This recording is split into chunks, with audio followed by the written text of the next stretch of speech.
extraordinaria que nuestro Señor hizo.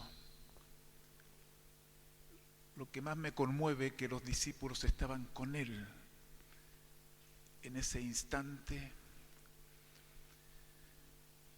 Vieron la oración y escucharon la oración con gemidos, con súplica, orando primero por ellos, por los que el Padre le había dado, que eran sus apóstoles y eran sus discípulos, los cercanos. Tenía que encarnarse la vida de Cristo en ellos. La historia dice que los primeros cristianos les llamaban los pequeños cristitos, porque la esencia de Cristo se fue transmitiendo en cada uno de ellos, se metió en sus células, se metió en su sangre, se metió en la médula de los apóstoles. Y Jesús ora al Padre, le dice, voy a parafrasear, voy a rogar primero, Padre, por ellos, para que sean uno. Así como tú y yo, Padre, somos uno, que ellos sean uno. La unidad. Hoy día vemos cómo marcha la iglesia en general. Lógicamente que tiene sus inicios donde tiene que partir la unidad. Pero en términos generales, quiero hablar de esa unidad que tiene que partir primero en el hogar, luego congregacionalmente y luego en la iglesia de la localidad. Pero esta oración me conmueve de Cristo, que primero ora por ellos, pero después ora por los que han de creer. Ora por ti, ora por mí. Y Él dice, la gloria que me diste. La palabra gloria, la etimología griega es doxa. La doxa que me diste, la palabra hebrea es kabod. Tiene el mismo significado, calidad, valor, peso. El peso que me diste, la calidad que me diste, yo les he dado para que sean perfectos. El término perfecto es completo, en unidad. Pero tenía un objetivo, tenía un propósito, para que el mundo crea. Una vez dijo Wes Hallman, dijo lo siguiente, dijo, la evangelización más grande que podemos tener para el mundo es que nos amemos los unos a los otros. Que seamos sal de la tierra, que le podamos dar un sabor a la gente que no tiene sabor,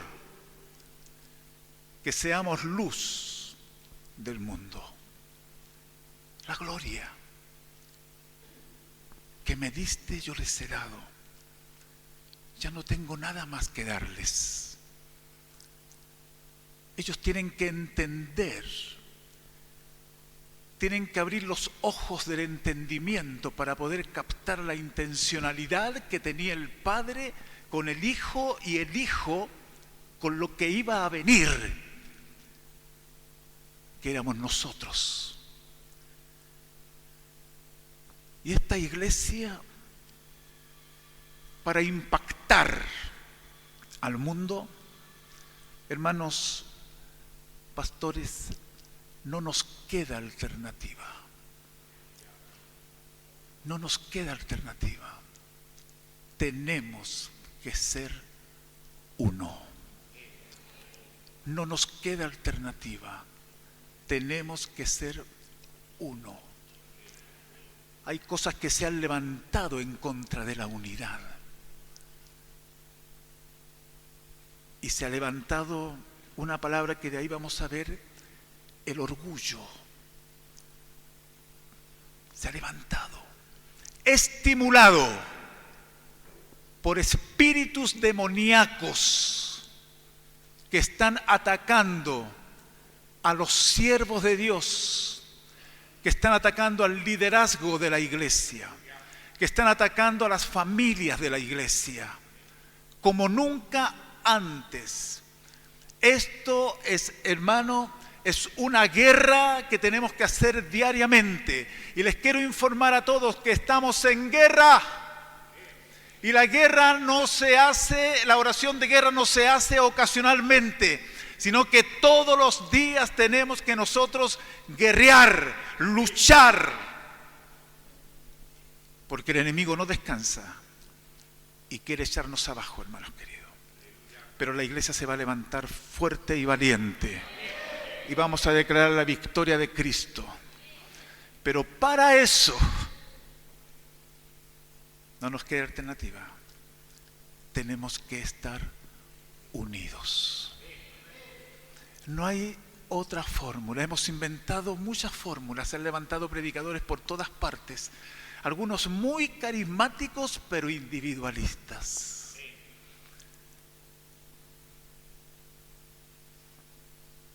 Algunos con dones que Dios los usa, pero que no los aprueba. Parece paradójico, pero no es paradójico. Dios usó a Saúl, pero no lo aprobó. Dios usó a Jonás, pero no lo aprobó.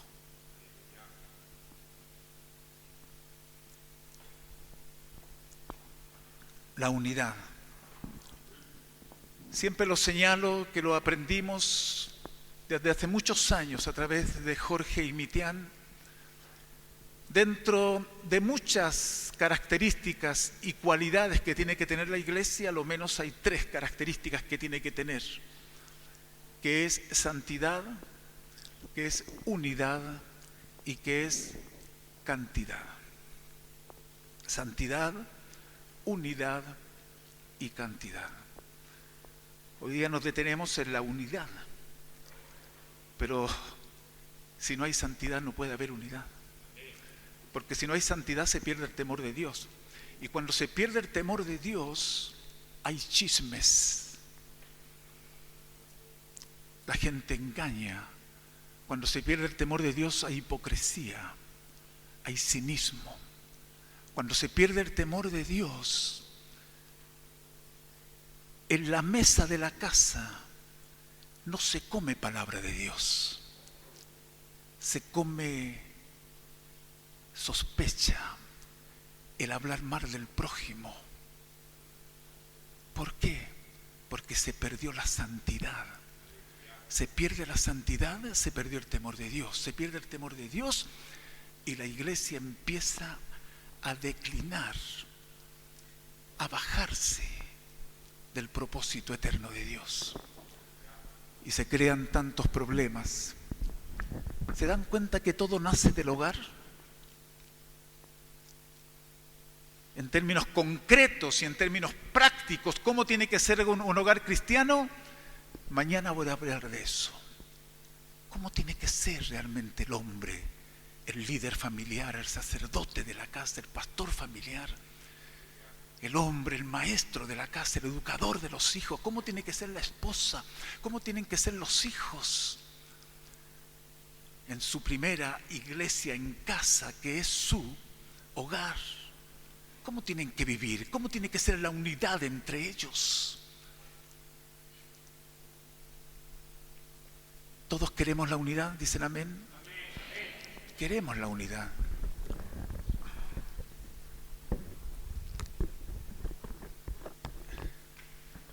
No tiene gas.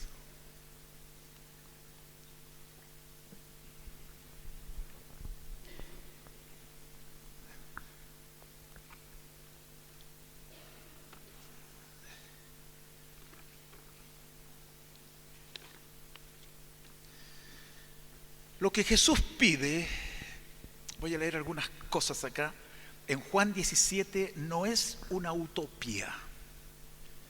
¿Qué es lo que es una utopía? Es un sueño, como que es algo inalcanzable.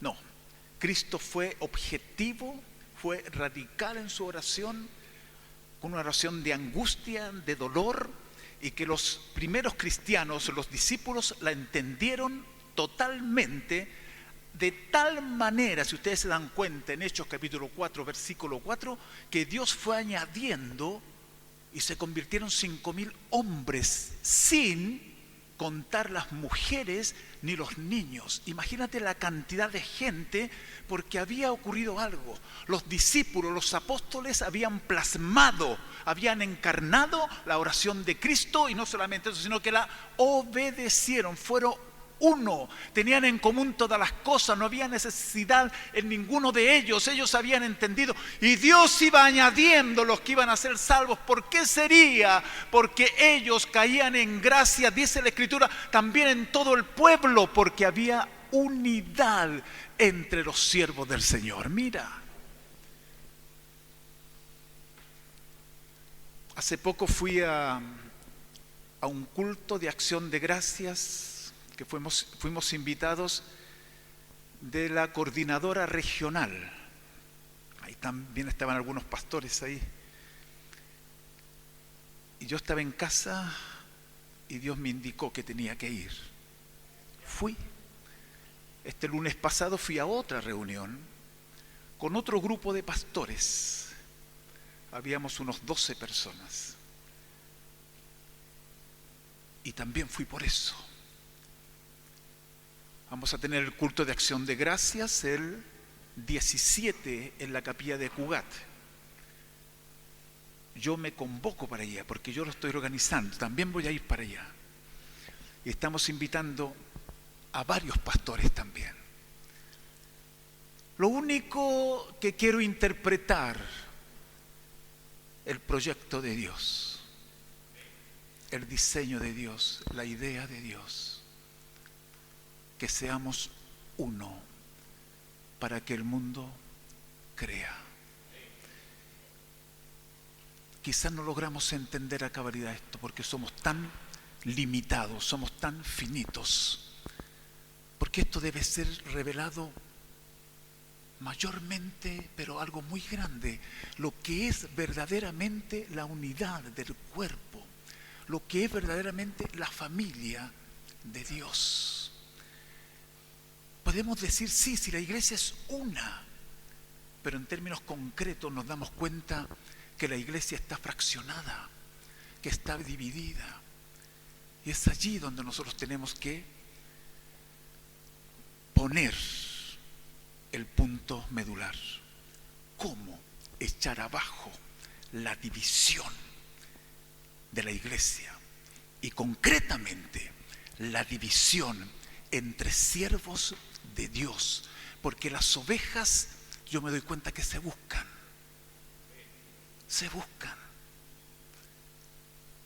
¿Dónde es? Para allá va la oveja.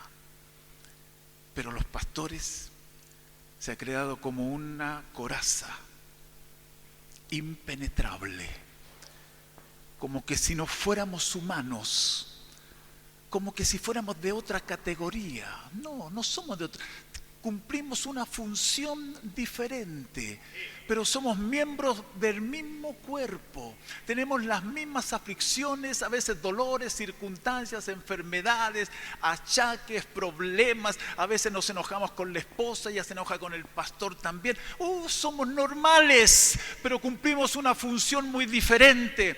Y nosotros tenemos que sacarnos la máscara, quitarnos las defensas y decir: te necesito tu abrazo, Alexis, Miguel, Eugenio, necesito tu abrazo, tú necesitas mi abrazo. La oveja necesita el cariño de la otra oveja, y nosotros nunca vamos a dejar, los pastores, de ser ovejas con un espíritu enseñable, moldeable, ajustable, Porque si no, hermanos queridos, el enemigo sigue ganando terreno, y sigue ganando terreno, y sigue ganando terreno. Amén, hermanos. Dios quiere esta unidad. Dios quiere cumplir esta oración sacerdotal de su Hijo Jesús. Entonces, lo que Jesús pide en Juan 17 no es una utopía, esto se va a concretar. Podemos ver en Hechos capítulos 2, 3 y 4, se relata de la santidad, de la unidad y la cantidad de la iglesia. Y dentro de todo esto, Dios quiere cantidad, ¿no es cierto? Dios quiere tener una familia de muchos hijos, ¿dicen amén o no? De muchos hijos, cantidad. Pero Él quiere cantidad con santidad y en unidad. Él quiere cantidad con santidad, pero en unidad. En unidad. Y la multitud de los que habían creído eran de un corazón y un alma.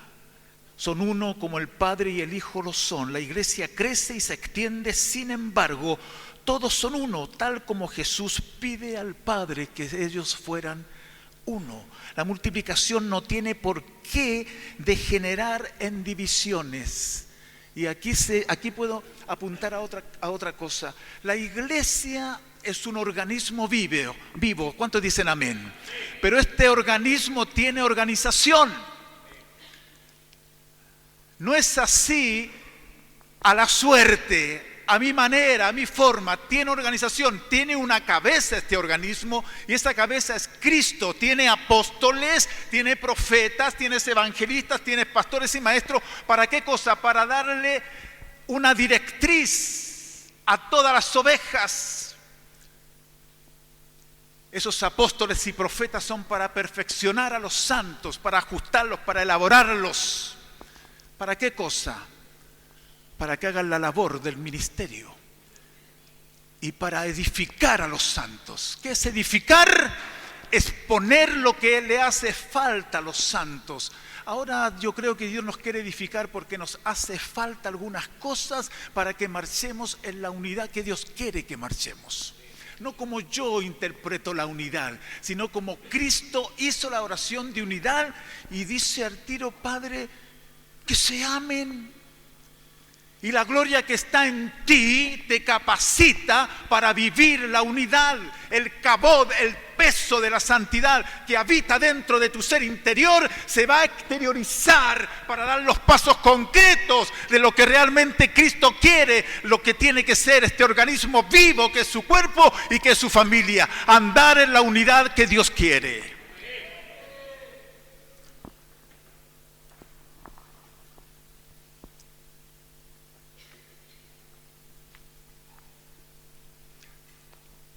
Tenemos que soñar los pastores. Y yo sueño con esto, hermanos. Antenoche me desvelé a las 3:30 de la mañana, 3:15. Yo decía, ¿qué tengo que hacer? Traté de buscar el sueño. ¿A cuánto le ha pasado esto? Bueno, a los mayores de 60 ya pasa regularmente. ¿Y saben ustedes que pasan 3 cosas a los mayores de 60 años? ¿Saben esto? Primero, se pierde la memoria. Y las otras 2 cosas no me acuerdo, hermano.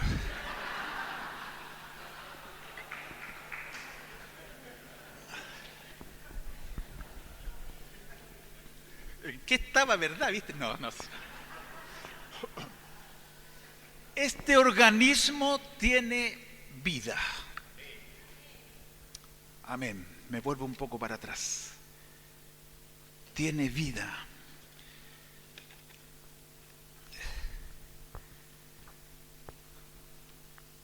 Cada miembro del cuerpo de Cristo tiene la vida de Dios, pues ha nacido de nuevo. Cristo es su vida. Cristo es tu vida. Cristo es mi vida. Cristo tiene que ser la vida de la familia sanguínea. Y la iglesia está compuesta de familias sanguíneas. Si la familia sanguínea camina en los principios establecidos de Cristo, entonces podemos decir que la iglesia está caminando bien. Porque la evidencia de espiritualidad de la congregación, hermanos queridos, la da realmente la calidad de familias sanguíneas que nosotros tengamos. Si la familia sanguínea anda mal, no podemos decir que la iglesia o congregación anda bien. No puede ser eso. Entonces aquí tiene que haber una coherencia.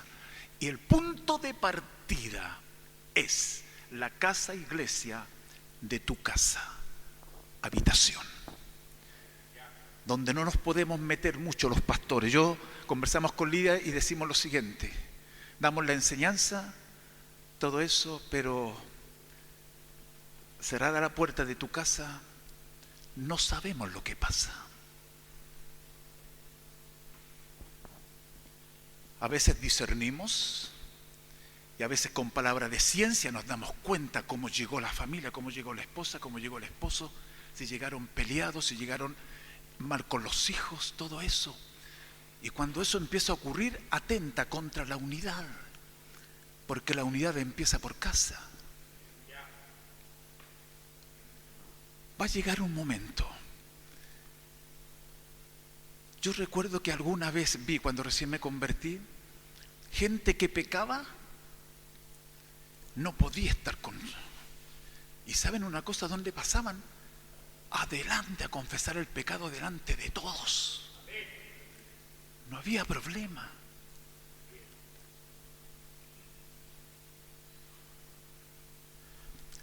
Chupete, ¿eh?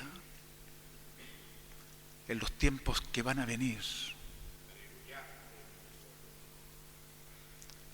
Como decía un hermano Huber de Brasil, decía: yo aprendí una cosa, que no confesar más mis pecados a la gente, confesar mis tentaciones antes de caer. Y todos los seres humanos que hay aquí somos tentados en cualquier cosa, tentados en ver lo indebido que atenta contra la unidad familiar. Si un hijo lo está viendo, si la esposa o el esposo están viendo algo indebido, atentó contra la unidad. Y uno dice: ¿qué pasa? Pero no quiero que me conozcan como soy. Así es que tengo que ponerme la cara de apariencia. ¿Cómo te va, hermano? ¿Cómo te va, hermana?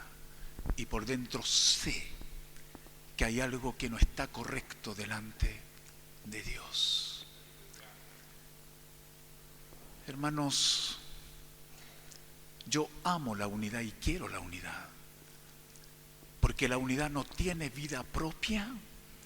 Yo tengo que poner de mi parte, partiendo con mi esposa y ella conmigo, con mis hijos, con mi nuera, con mis yernos, con mis 7 nietos, partiendo. La unidad familiar, congregacional, y la unidad como iglesia de la localidad. En este caso, la iglesia de Graneros. En Rancagua es la iglesia de Rancagua. En San Francisco la iglesia de San Pancho. En Codegua la iglesia de Codegua. No hay más que una iglesia por localidad. Los demás son todas congregaciones que componen el cuerpo eclesiástico, todos los pastores de una autoridad espiritual y de gobierno de todos los pastores de cada localidad. Esto es impresionante lo que va a ocurrir en los tiempos que estamos viviendo. Antes que ocurra la Tercera Guerra Mundial, que quizás parta por el Medio Oriente y que estamos al borde de todo esto, tienen que cumplirse algunas otras cosas más. Y yo sé lo que se tiene que cumplir. Y tú tienes que saber lo que se tiene que cumplir. Que el Evangelio del Reino de Dios será predicado en todo el mundo y entonces vendrá el fin. Hay que predicar el evangelio del reino de Dios, del gobierno de Dios que trae orden en todas las áreas de nuestra vida. Esta iglesia es un organismo vivo que tiene vida, que tiene un gobierno. Tiene una cabeza, la que dirige a todos los miembros. Cristo es la cabeza y el único que tiene la autoridad total de gobernar su iglesia. Bajo esa autoridad están apóstoles y todos los ministerios. Cada miembro debe estar sujeto a Cristo y al cuerpo de Cristo. Esta iglesia tiene vida, esta iglesia tiene gobierno, esta iglesia tiene unidad. Son muchos los miembros, pero un solo cuerpo. Dios irá restaurando la unidad orgánica de su iglesia. Oh, Dios mío, cuando nos empecemos a reconocer todos. Yo quiero declarar algo acá, que lo declaré ya y lo vuelvo a declarar ahora acá. Reconociendo lo que Dios está haciendo y levantando hombres de Dios. Reconociendo el apostolado de mi concuñado Eugenio que está aquí en medio nuestro. Reconocer la labor, la historia que tiene. La historia que tiene. Los sufrimientos, los dolores, pero también la visión clara de lo que es la iglesia de Cristo y el cuerpo de Cristo. Y no solamente eso, sino que el respaldo de pastores, de congregaciones levantadas por sus hombros. Ministerio apostólico. Tenemos que reconocer los ministerios proféticos, los ministerios evangelísticos, los ministerios de maestría, de pastores. Dios va a levantar en este tiempo muchos presbíteros o ancianos o obispos, llámalo como tú quieras, según la etimología griega. Estamos en esa línea, hermanos, pero que algunos van a ejercer la maestría, otros van a ejercer el evangelismo, otros van a ejercer el pastorado, otros van a ejercer el llamamiento apostólico y profético.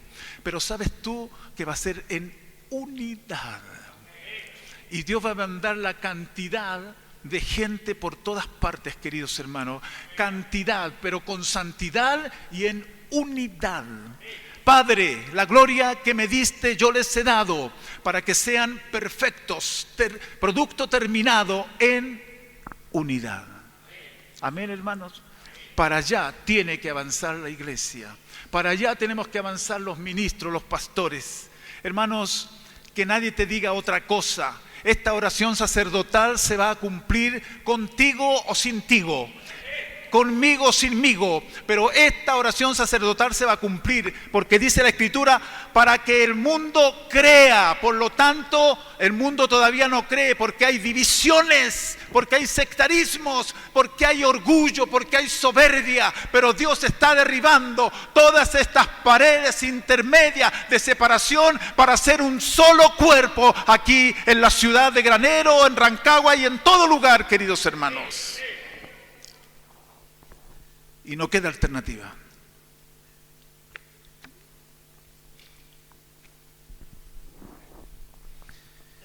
Esta característica o estas características que tiene que tener este organismo: tiene vida, tiene gobierno, tiene unidad.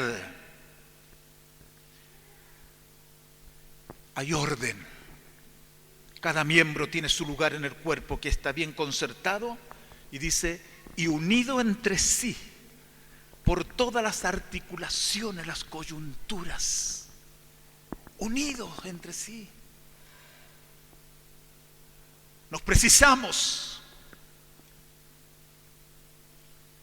Y qué bueno entender esto otro que les voy a decir, hermanos. Ninguno de acá es dueño de las ovejas. Todas las ovejas son del Señor. Y nosotros somos colaboradores de Él. Y porque no somos dueños de ninguna oveja, no tenemos ningún derecho a manipular las voluntades de ninguna oveja. No, Señor. No, Señor. Pero sí tiene que haber orden. ¿Se entiende la diferencia? Tiene que haber gobierno sin manipulación, sin tener a la oveja acá. No. Pero el orden de Dios, cuando llegó el reino. Y cuando llega el reino, dice que cuando el apóstol Pablo predicaba el mensaje del reino, dice que las señales lo seguían. Era impresionante. Volver también al evangelio primitivo.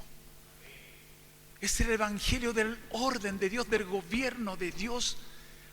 No es el evangelio de chicles y chocolates. No es un evangelio humanizado, centrado en el hombre. No es así. Es el evangelio del reinar de Dios, del señorío de Dios, del discipulado de Dios, del orden de Dios.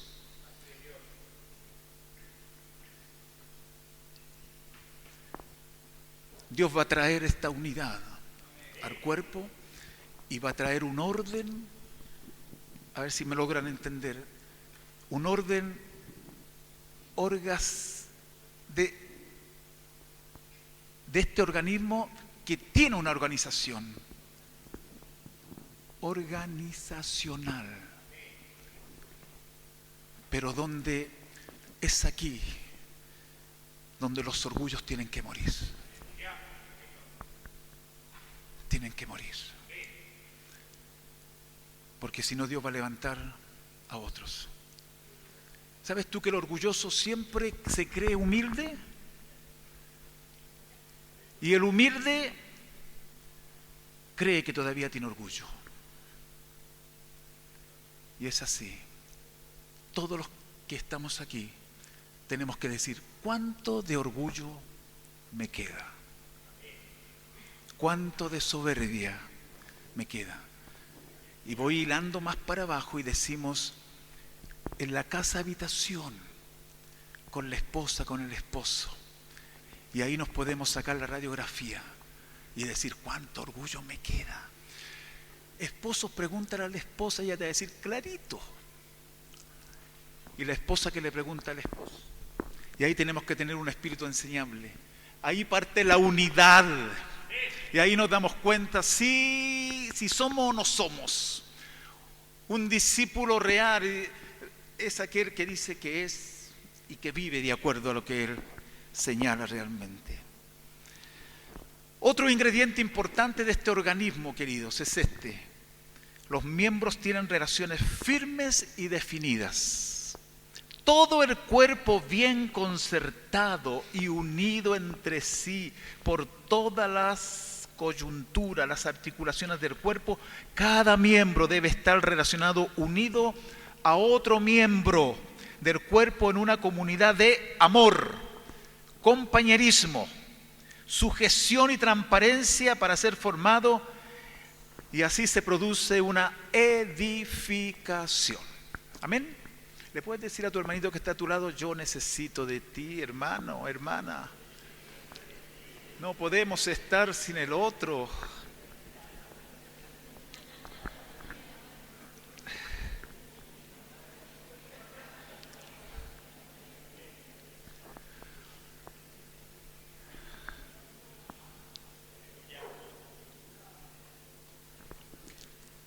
Y este cuerpo que va creciendo, este organismo vivo que va creciendo, empieza a tener crecimiento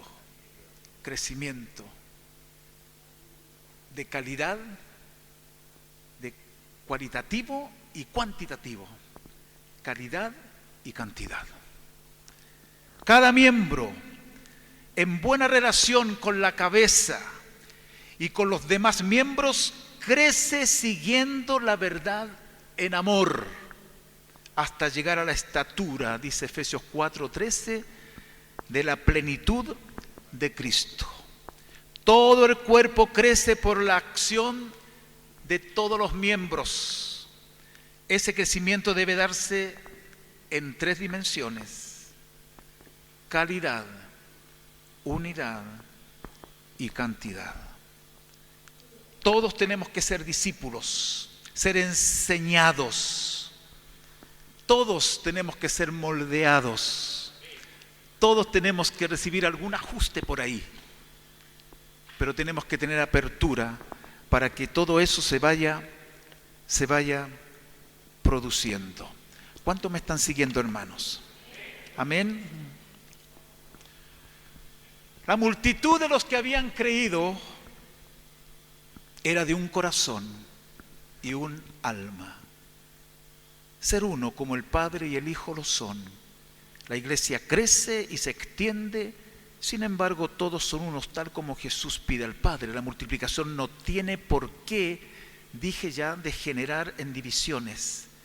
El impacto ante el mundo es extraordinario, pues siendo miles, siguen siendo uno.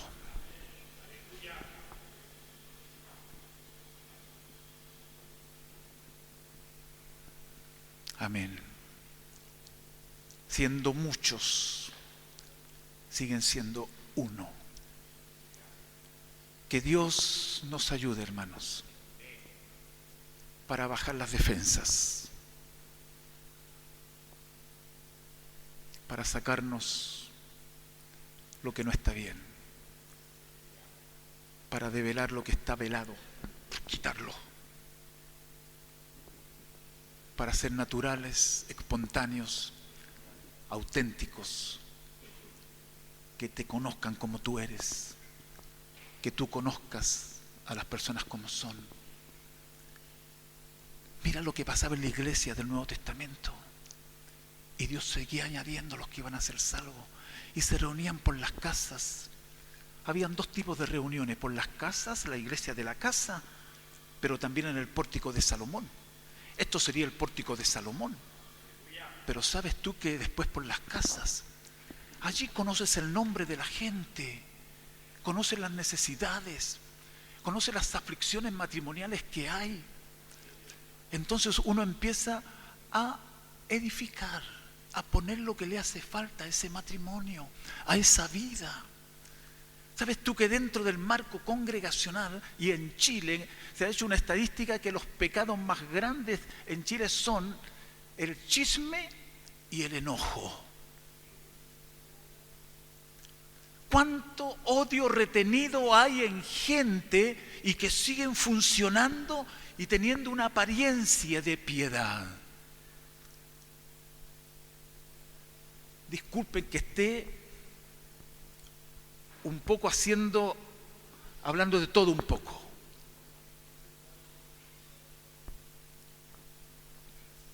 Esta iglesia, esta unidad nace en tu casa habitación.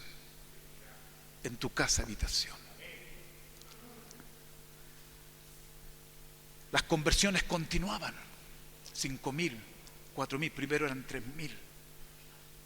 Con el sermón del apóstol Pedro. Después 5.000, 4.000 más. Y Dios seguía añadiendo. ¿Por qué? Porque a pesar de ser multitud, eran uno. ¡Qué tremendo, hermanos! Dios mío, tengo que decir estas cosas. Algunos buscan carteles.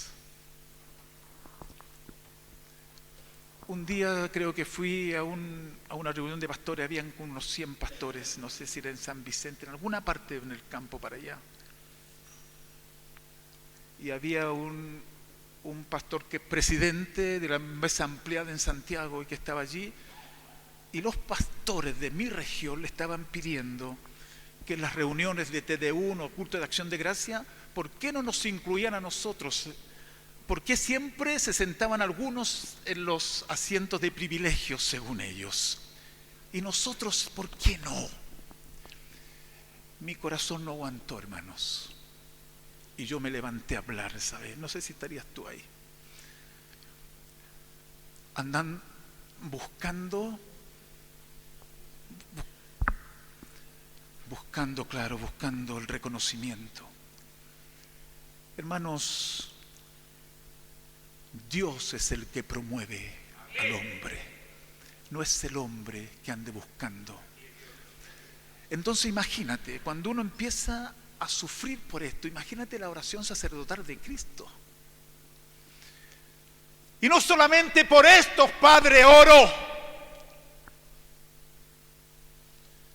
No solamente por los que tengo cercanos aquí, Señor, sino que oro por todos aquellos que han de creer en mí, para que sean uno, Señor, así como tú y yo somos uno, que ellos sean perfectos en unidad, que sean acabados en unidad, que sean completos en unidad, para que el mundo crea, Señor.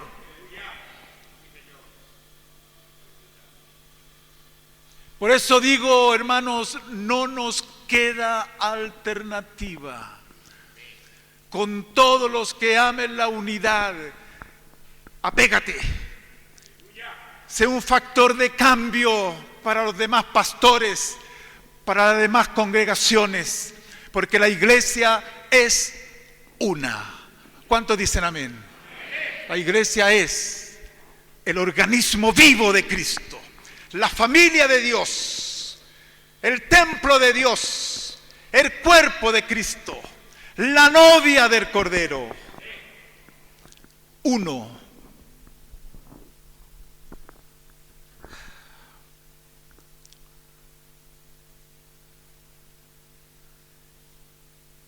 Ellos son uno y el mundo cree y se convierte.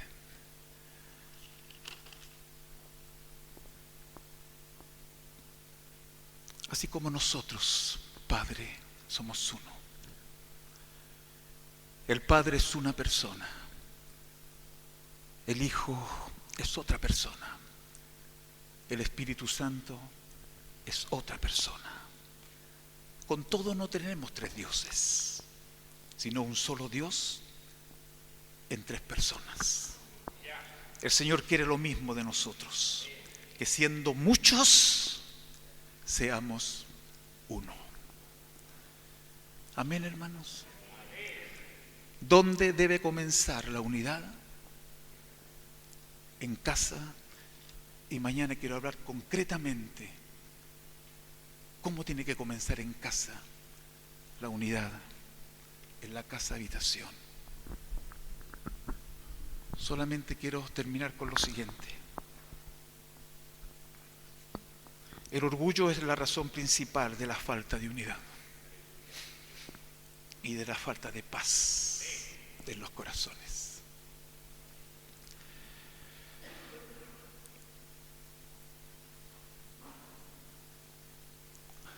Me vino a la mente Nabucodonosor. Todos conocemos la historia de Nabucodonosor, que él quería flores, señorita. Como dice Jorge, dice que Dios envió un ángel y le aflojó un tornillito. Y estuvo una cantidad de años mentalmente podrido. Y empezó a ser partícipe con los animales del alimento.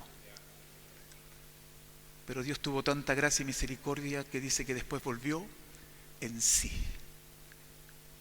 Pero los estudiosos de esto dicen que Nabucodonosor tuvo una enfermedad que se llamaba broncemia. Hay otro término también, boantropía, porfiria, que tiene que ver, escúchame bien, con el orgullo. Con el orgullo. Y que hay algunos que son profesionales, básicamente los doctores, aquellos que no conversan mucho con el enfermo, aquellos que lo ven y ni siquiera algunos, yo se los cuento porque me pasó a mí hace poco. Me miran por arriba ahí. Yo le fui a dar la mano y me dijo, no, me dijo, porque tengo un hijo que lo tengo resfriado en casa. Era seguramente porque yo tenía un bicharraco, te lo voy a transmitir a él y él a sus hijos. Y dicen que Nabucodonosor tenía esta enfermedad, producto del orgullo, de la soberbia. la falta de bronce en la sangre por el orgullo.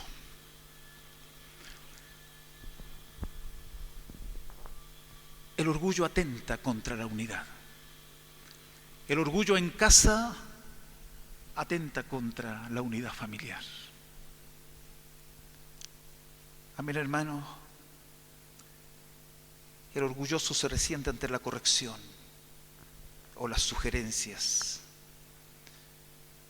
Y dicen, yo sé lo que tengo, yo sé quién soy, yo no preciso enseñanza, yo no preciso sujetarme absolutamente a nadie. Yo y Dios nada más. El orgullo. Les cuesta reconocer autoridad. Creen que ellos se levantan contra el hombre cuando no reconocen. No, no te levantas contra el hombre. Te levantas contra la investidura que tiene ese hombre, sea pastor o un líder familiar. Y levantarse contra la investidura te va a hacer daño siempre. Y eso atenta contra ¿qué cosa? Contra la unidad. Contra la unidad. Estamos en tiempos de restauración, de renovación, de recuperar lo que por tanto tiempo se ha perdido, en que cada uno tiene su propio fundo, tiene su propia parcela, pero Dios de una u otra forma, como dijo alguna vez Juan Carlos Ortiz, juntando tantas papas y empezó a molerlas, hizo puré de papa. Y nosotros con todas las parcelas que tenemos, yo creo que Dios va a hacer puré de papa con nosotros. Y qué bueno sería que hiciera un puré de papa grande con todos y que todos comiéramos de todos. Amén, hermanos. Dios les bendiga. Pónganse en pie un momentito, por favor.